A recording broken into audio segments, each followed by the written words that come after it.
Olá, galerinha, boa tarde. Sejam todos bem-vindos a mais uma aula da Escola Zacarias Cordeiro. Sou o professor Antônio Carlos, disciplina de História. A série é o 8º ano. Nosso tema de hoje é o Império Napoleônico e a Revolução de São Domingos.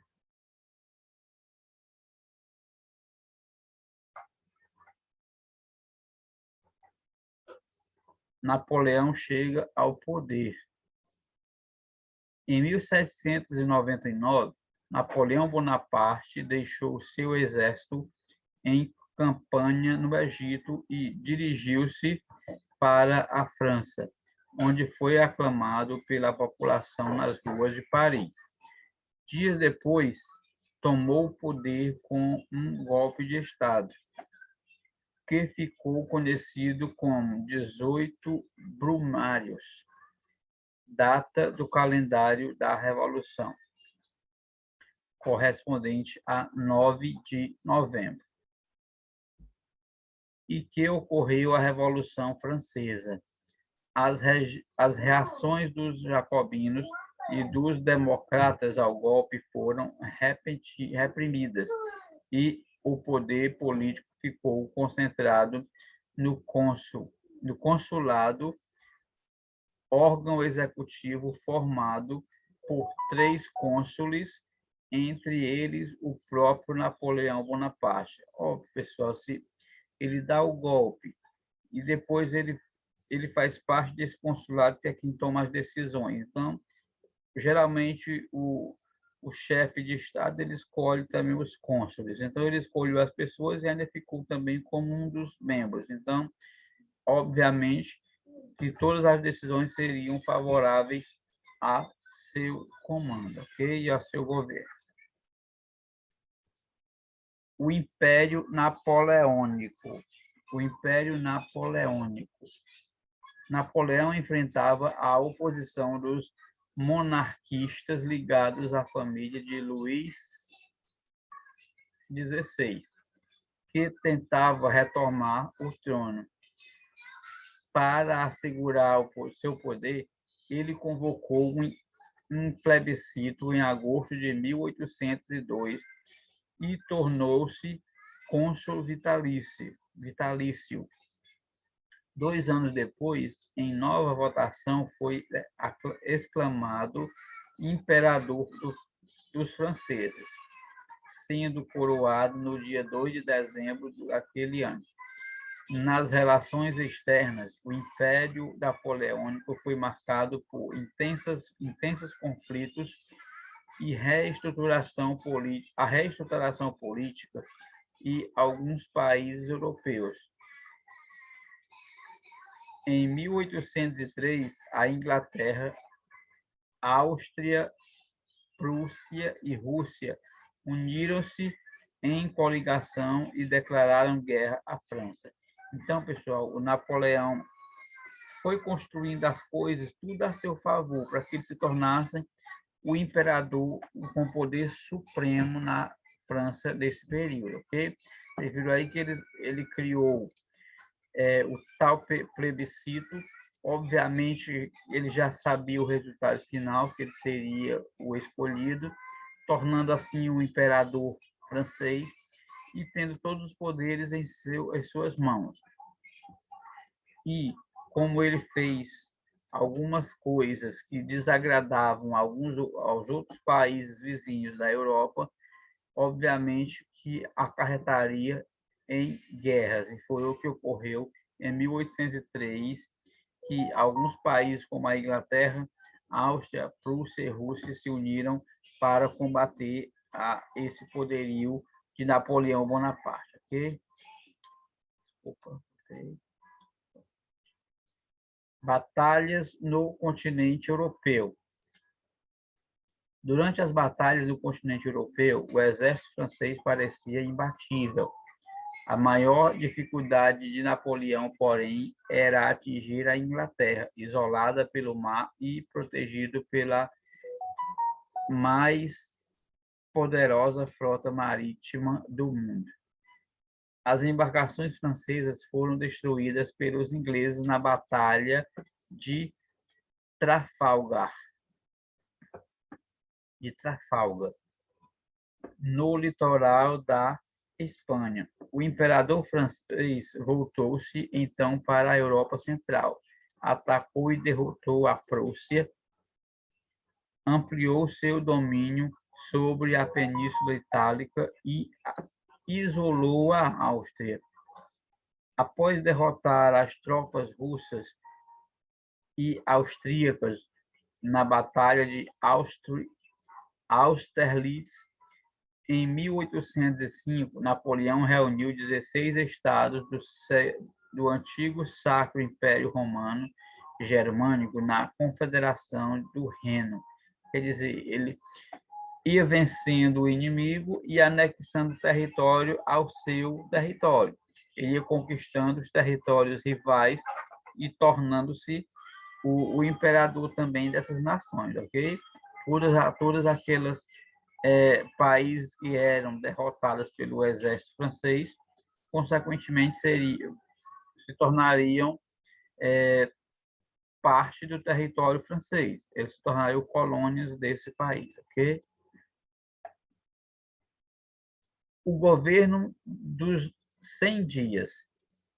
Em março de 1814, Paris foi invadida por uma coligação formada por Áustria, Prússia e Rússia.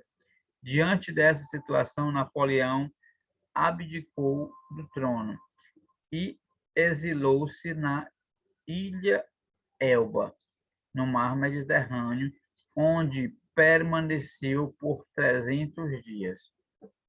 O governo francês foi assumido por Luís XVII, na dinastia Bourbon, e irmão de Luís XVI, que havia sido guilhotinado durante a Revolução Francesa.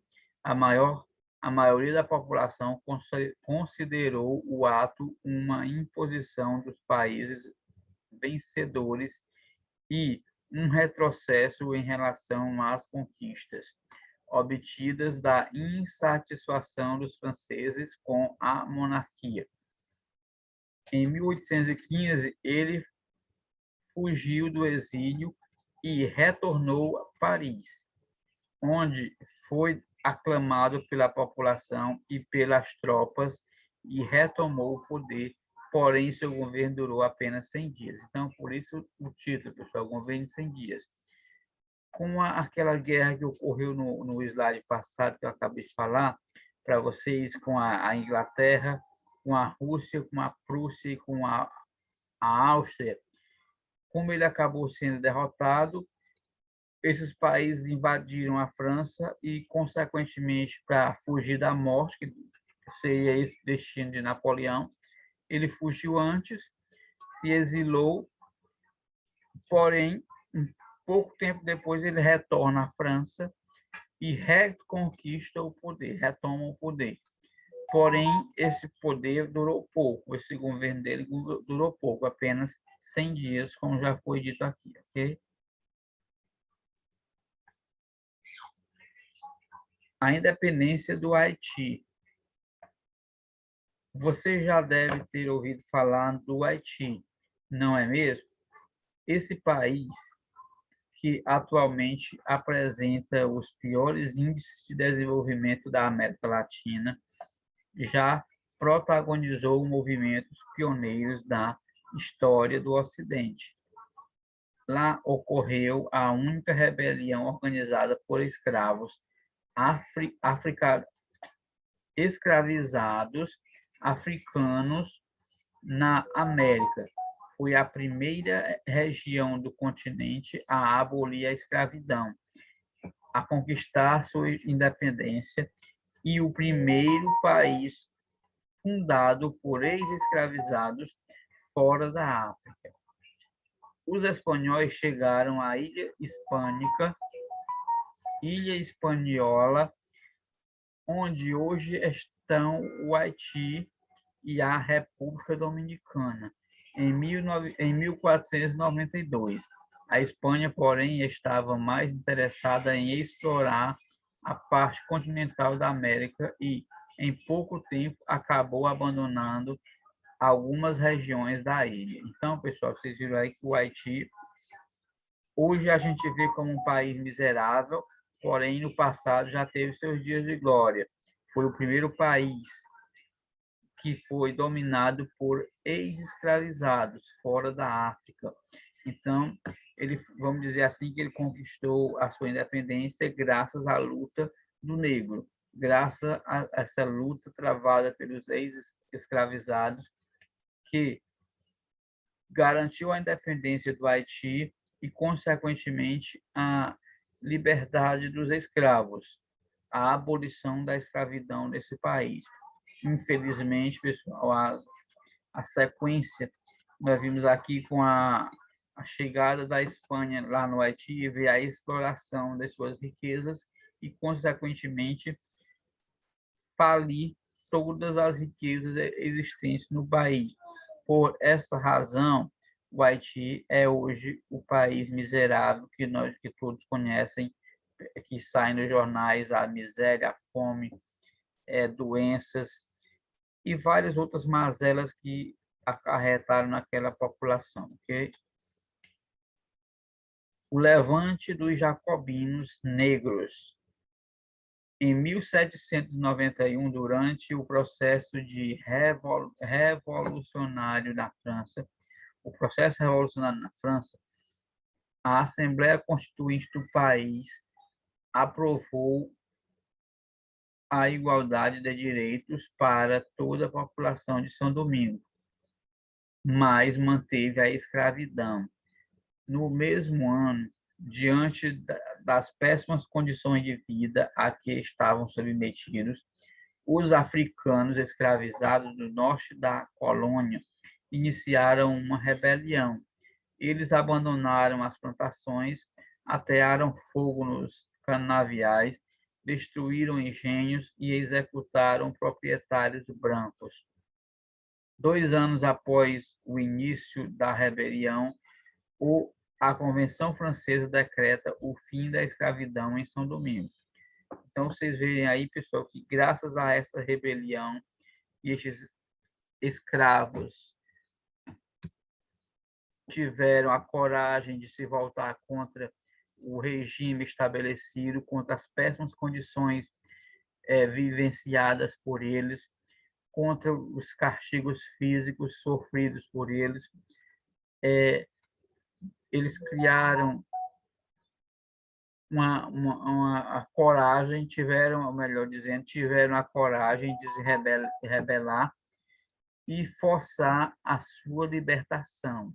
Então, foi o que ocorreu 2 anos depois que a França finalmente decreta, ou melhor, a Convenção Francesa finalmente decreta o fim da escravidão em São Domingo. Então, foi um marco da história que ficou assim como exemplo para os outros escravizados no restante do mundo, inclusive o Brasil, ok, pessoal?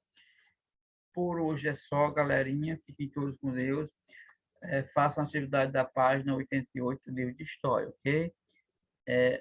Até a próxima. Fiquem todos com Deus, tá bom? Tchau.